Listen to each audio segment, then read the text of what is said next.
Back when I worked in cardiology, we had this one single room at the far end of the floor. We'd put palliative patients or patients that needed isolation in there.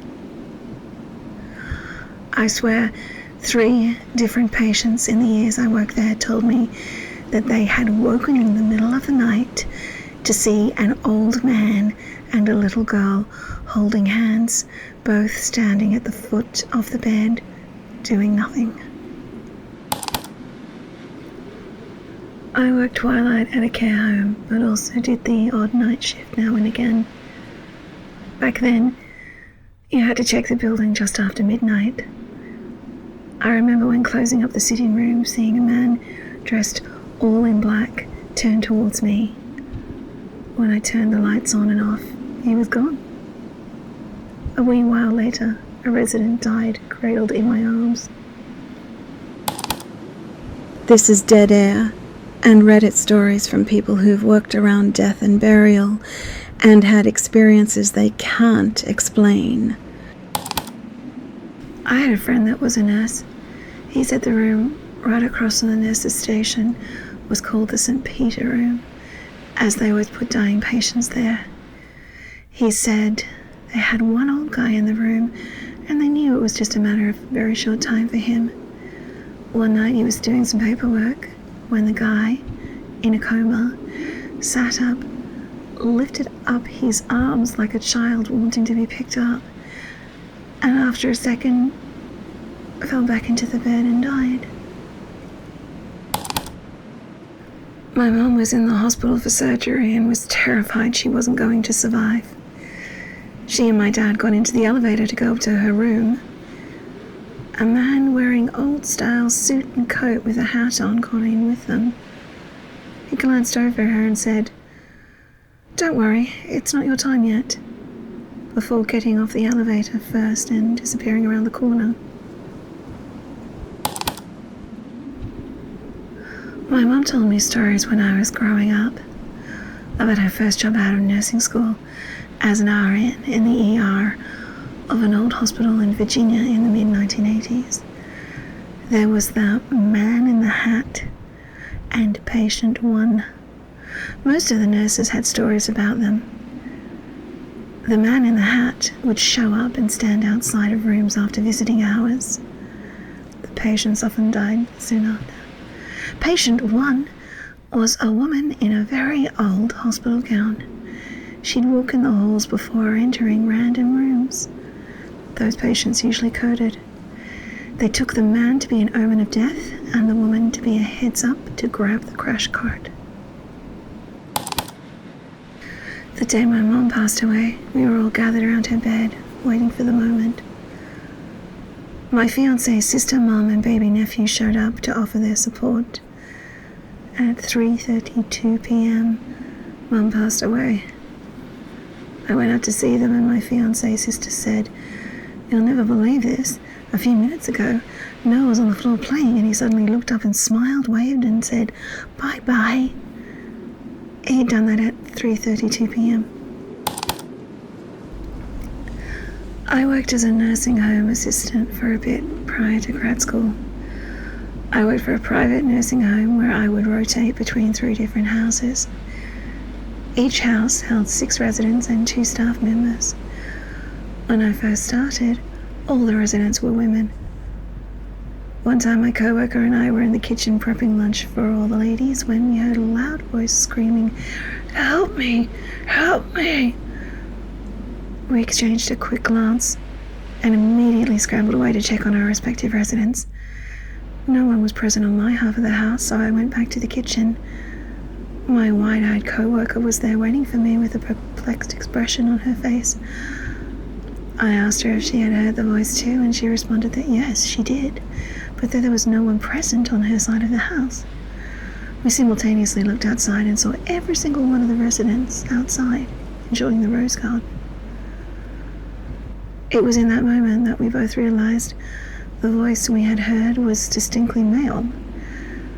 I came to find out that prior to my employment, there had been a male resident who was a World War II veteran with PTSD that had passed there. He would frequently hallucinate and scream for help prior to his death.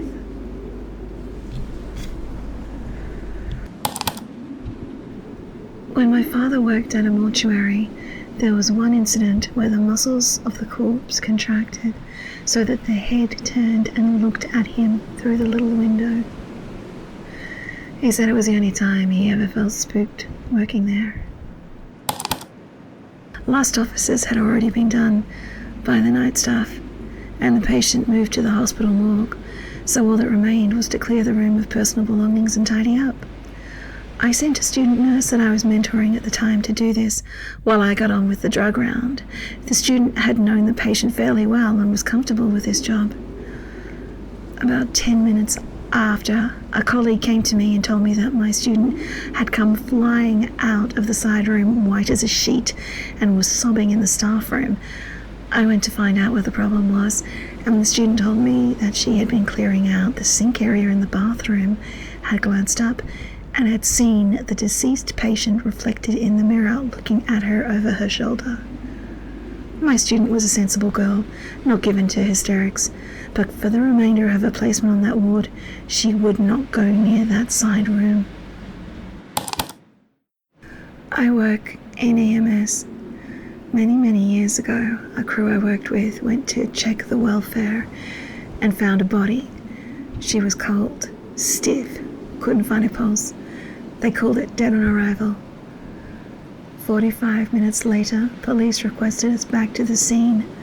When the medical examiner moved her, she gasped and was very much alive. Just super effing sick. I can't imagine the feelings that ME felt. I was once working in a mortuary and had to go pick up a man from the medical examiner's office.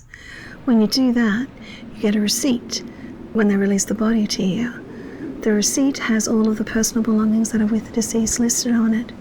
When I brought the man back to the office, I opened up the body bag to make sure all the belongings were there and double-checked the receipt. When I opened up the bag, I was stunned to find this dude looked almost exactly like me. He was my age, had similar tattoos and similar spots, had the same long hair I do, even had the same style of jewelry I was wearing. It took me so off guard, I stood there in an existential crisis until the embalmer came in and was like, "Hey, how's it going?" "Holy crow, that guy looks just like you." It's the only case I've had nightmares about. I'll be the one in the body bag with the deceased man opening me up. I used to work as a medic in a rural area. One call, we were transporting a patient who was actively having a heart attack. It was a decent time before we got to the hospital, and after working the patient up, IV, meds, etc., I started talking to them. At one point, this patient started talking to themselves also, I thought. They were looking to my left and answering questions, responding, and I thought maybe they were getting confused. Then they looked at me and said, "You know, he died in here last week, but said you were so nice." This patient went on to describe a previous patient I had that died from a car accident while we were taking him to the hospital. My partner and I were talking to him as he was somewhat conscious, but his injuries were just too severe to last. It was weird. During my apprenticeship, I worked at a funeral home said to be haunted by an old funeral director assistant who had had a heart attack in the building and died. All he ever did was mess with the chapel lights, and if you called him out something like, "John, the family is coming, please don't," they returned to normal. I'm not really sure if I believe it was haunted, but saying something always fixed the issue, so I kept doing it my entire time there. I work overnights in an assisted living facility that mostly deals with dementia and Alzheimer's.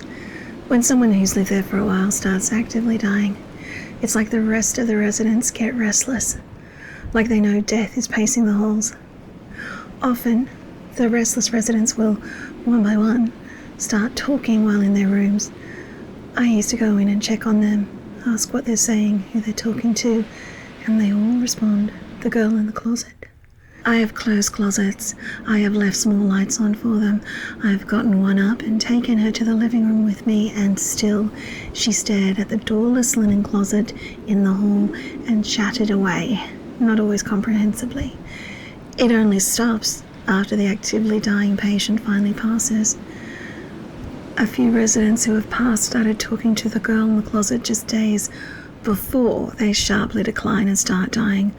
One of the most recent was in October. I'd go in at night and she'd be propped up on an arm in her bed, chatting away to the girl. She smiled at me one time and pointed at the closet and said, "Oh, haven't you met her? She's such a lovely girl. See, this is my nephew. I told you about him." I said I'd be back later and didn't go back for almost an hour when she was asleep again. I work maintenance at a nursing home, and once, with a call out I'd been trying to fix without success, it came on sometime around when the resident died. Stayed on long enough for multiple people to take note of it, and then went back to not working. Also, once I was working security on the late shift, and the infrared monitor that we use to take people's temperatures, which is always 97.3, even if someone is about to spontaneously combust, showed a human-shaped cold spot coming down the hallway. As it passed the front desk, the room did get noticeably colder. I used to be a security guard at a hospital. One night, while doing my rounds, I went into the surgery wing and was walking down a hallway when I saw a doctor looking at the whiteboard where all the scheduled surgeries were written down. I said, "Hello, doctor," and kept going. The doctor didn't say anything back, just kept studying the whiteboard. When I got to the security office, I was telling one of the guys that's been there for years about how I greeted this doctor, and he didn't say anything back. And I asked if that's the a-hole they told me to watch out for. I was asked where I saw him, and I told the surgery ward, and he gave me a smirk. He then explained that the surgery ward closes at 9 p.m., and that all patients are moved into the monitoring wards. There should be no one there. He then asked me if this doctor was studying the schedule board. I said yes, and then he told me that I just met Dr. Luisiti. Apparently, some many years ago, one of the surgeons went up to the helipad and jumped off the building. Seems like he never stopped working, though. My grandfather passed away at home a couple of years ago. My dad set up a call button for him using a remote doorbell. After he passed, the doorbell kept going off randomly. The funeral was delayed for about 3 weeks due to COVID, and the doorbell continued to ring every day. After the funeral, it never malfunctioned again. I was an RN and was working in a very well-off town in Mississippi. The hospital had 2 ICUs, with the second one being an overflow-type unit on the 3rd floor. There were 7 rooms in that unit, and room 2 was haunted. Numerous times, different nurses watched someone walk into the room, but then that room would be empty without a patient in it when they walked in. One time, a nurse had an actual patient in room 2. It was about 4 a.m., and the nurse was going to do a dressing change. She took the stuff into the room, and the patient asked what she was going to do, and she said, "Change your dressing." The patient said, "Oh no, that other nurse was just in here about 30 minutes ago, and she did it." The nurse looked, and yes, the dressing was fresh. She went out to the desk and told one other nurse, "Thanks for doing that." The nurse was baffled and said, "I didn't change the dressing." They both freaked out a bit. Rumor has it that an RN that had worked for the hospital a long time ago died in that room. The hospital is now a dorm for a big college, so fun times may be had by a bunch of college students. My grandfather was extremely sick in the days leading up to his death. He'd worked with asbestos for all his working life and had an extremely debilitating form of cancer as a result. He couldn't speak, and he hadn't spoken for a month leading up to his death. He couldn't communicate. On the day of his death, he looked at my mother and said, "The angel is back." My mother was stunned. She asked what he meant, and he said, The angel is back, and this time he wants me to come with him. My mother looked at the corner of the room where he was looking, turned back to him and said, "Dad, there's nobody there." He didn't respond. He died that night. That was 20 years ago, and my mother never spoke of it again. She told me the story when I was old enough, just like she told my brothers, but my sister never got to the age where she was old enough because she succumbed to her disease when she was 7 after battling it her entire young life. And on the days leading up to her death, she kept speaking about this butterfly who would visit her. My brothers and I would sit with her and nod along. We kind of just thought she'd developed this imaginary friend to help her through what she was struggling with. One day, she shot up and told us, "The butterfly is back and he wants me to follow him." I saw my mother's face drop. She'd made the decision not to tell my sister she was dying, and my sister just believed she was going through a rough patch, like she often did. Not that the doctors had told my mother it was terminal, but my sister said in the next second, "I'm going to die, aren't I?" That's what the butterfly said. He told me I'm going to die. My mother admitted to her that yes, she was going to die. She said, "Oh, okay," then laid down and died, with my brothers, my mom, and I cuddling her in bed. I don't know what I believe about the afterlife, but I have to think there must be one, that there's some truth behind the legend of the Grim Reaper, that at some point something comes to lead all of us away from life, because otherwise I have no way of coming to terms with what I've experienced. Years ago, on my old ward, delirious, extremely poorly, or dementia patients would complain about the children and the dog making too much noise. It usually happened when he had an extremely sick patient. Every time someone mentioned the children or the dog, someone would die within the next 24 hours. There were a load of other creepy things that would happen on that ward. It was a very, very old hospital, and everyone has some story or some kind of experience. On night shifts, you'd hear footsteps down the ward when everyone was asleep. It was an old Nightingale-style ward, so you could see everyone. Bed curtains would move when all the windows were closed. Tappings on the windows when there was no one out there. You would feel someone or something push past you sometimes at the bottom end of the ward. The bathroom buzzer would go off when no one was in there. We had the electrics checked and it was all fine. I worked as a groundskeeper at a cemetery for 2 summers in my hometown of about 2,000 people, so everyone kind of knew each other. We were doing a cremation burial for a woman who wanted her ashes with her husband's, who had passed in 2014. So we dug the hole where his ashes were and left the box open for the family to do the rest later that day. The sextant in administration left to do some paperwork and told me to hang out for a minute and they'd be back. So I lit a cigarette and sat down with my back against the headstone, leaning on it. And after a minute or two, I heard an old voice say to me, "You shouldn't smoke." And I said, "Yeah, I know." But then it hit me that nobody else was around, so I looked. And sure enough, nobody was there.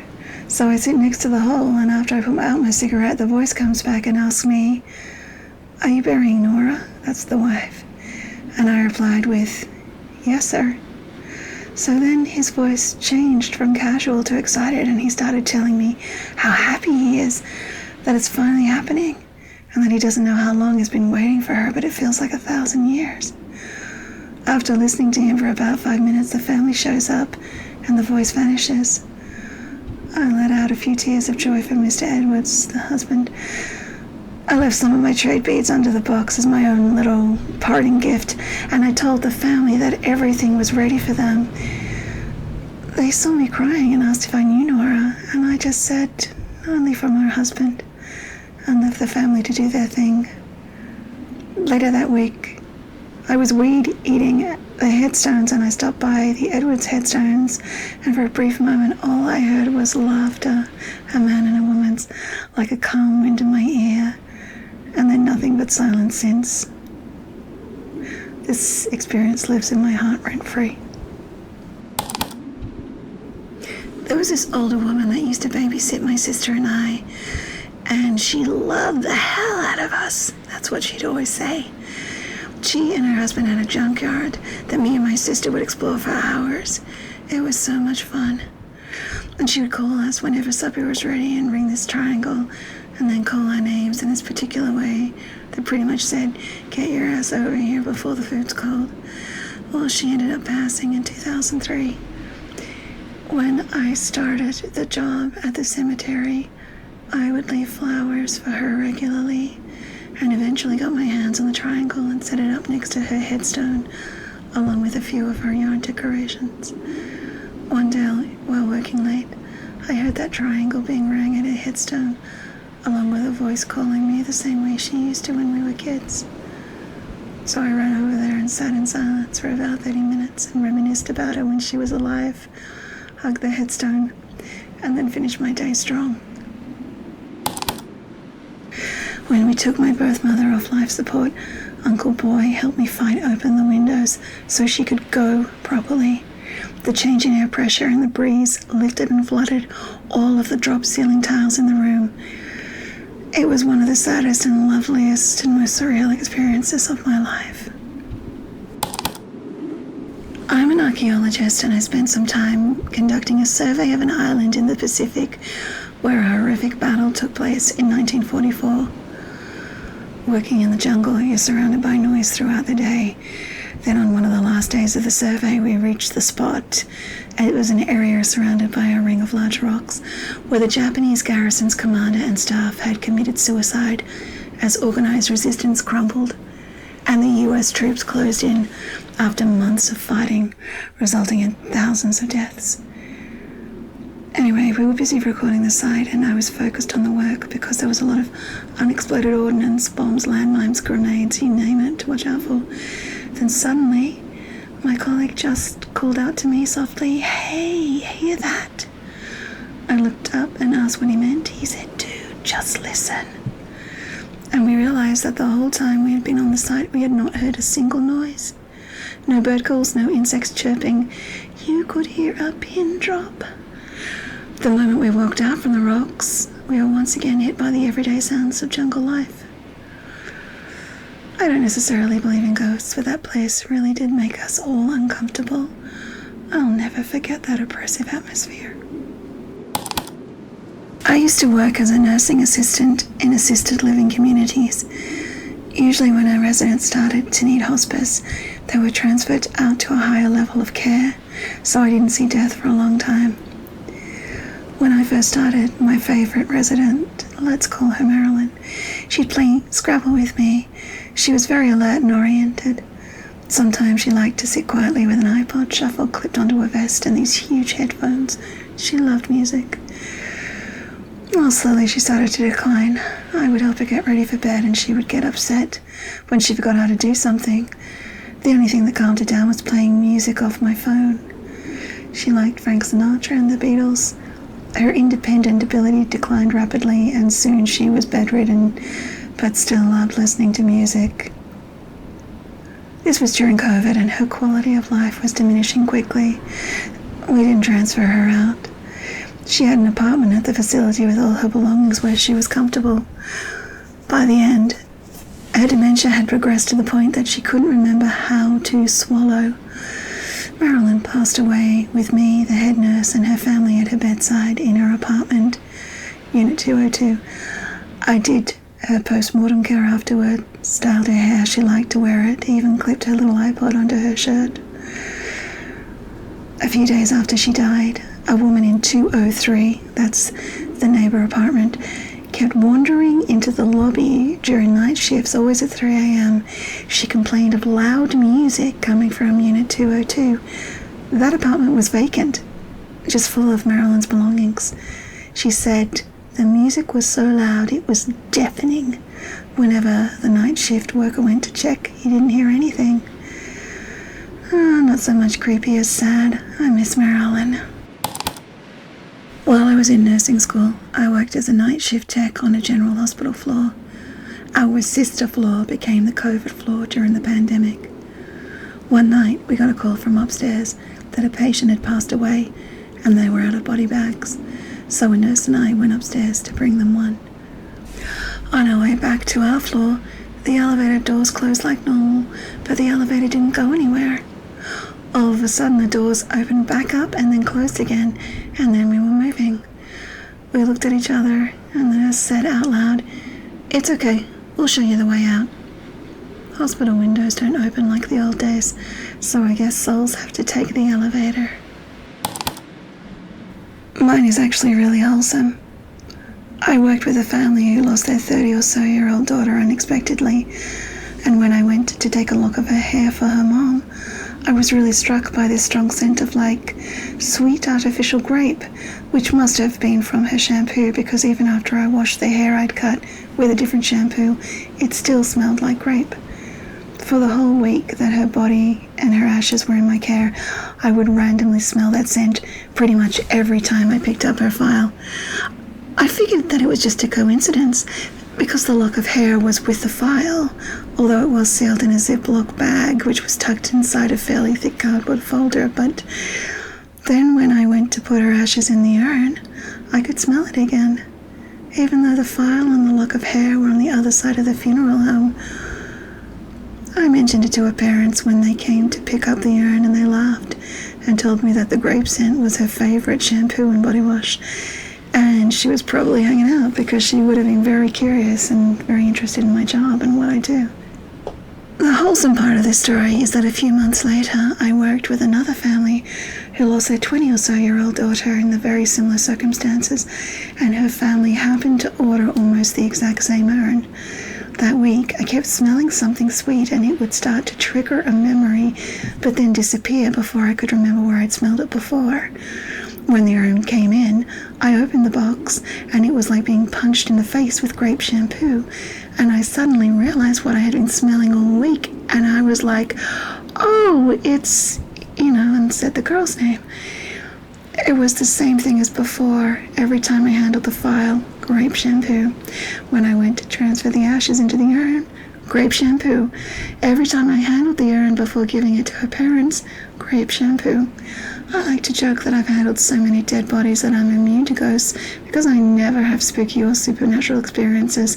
Yet I'm also 100% certain that that girl with the grape shampoo made a point of coming back to let me know that she was going to take care of the younger one, and I told her parents as much when they came to pick up her urn. I haven't smelled the grape shampoo since. I worked in a morgue.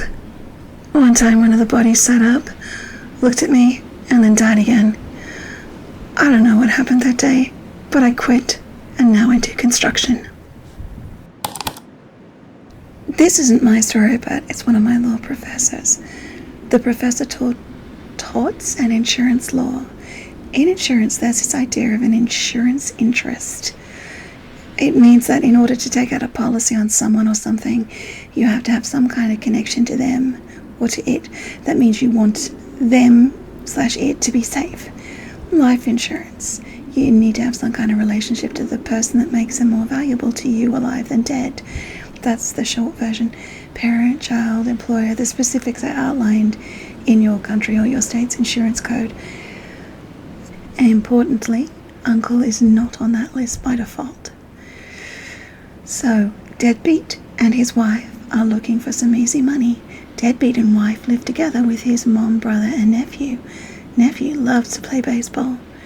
Wife has an idea, great idea. She hates her in-laws, and Deadbeat doesn't have a single cell rattling around in his head, apparently. So Deadbeat goes to the local insurance agent, who's a friend of the family, takes out a life insurance policy on nephew payable to Deadbeat. Insurance agent signs off on it because he knows the family. Deadbeat and wife pack up all their stuff from the house and put it in their cars. They wait until brother goes to work, and then Deadbeat goes to his sleeping nephew and stabs him to death. Wife stabs grandma to death in her chair. They douse the place in gasoline and light up the house. Investigators put it all together pretty easily, considering deadbeat and wife still have all their stuff conveniently packed up in their cars. Those two idiots are still in jail as far as I know.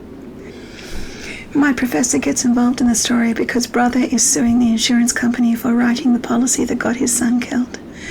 Insurance company says to him, well, the contract says it pays out X, so we'll pay you X. And professor is on the phone and says, friend, we aren't suing you under the contract. We are suing you in negligence. We would like all of your money. Negotiations were short, meaning they take months instead of years. Professor is taking a stroll one evening, talking to the insurance company's lawyer on the phone. Conversation ends, he hangs up. Baseball falls out of a tree next to him. Nephew loved baseball. It's the anniversary of nephew's death. Some things are just too creepy to make up. You've been listening to Dead Air. Like and subscribe for more. Good night.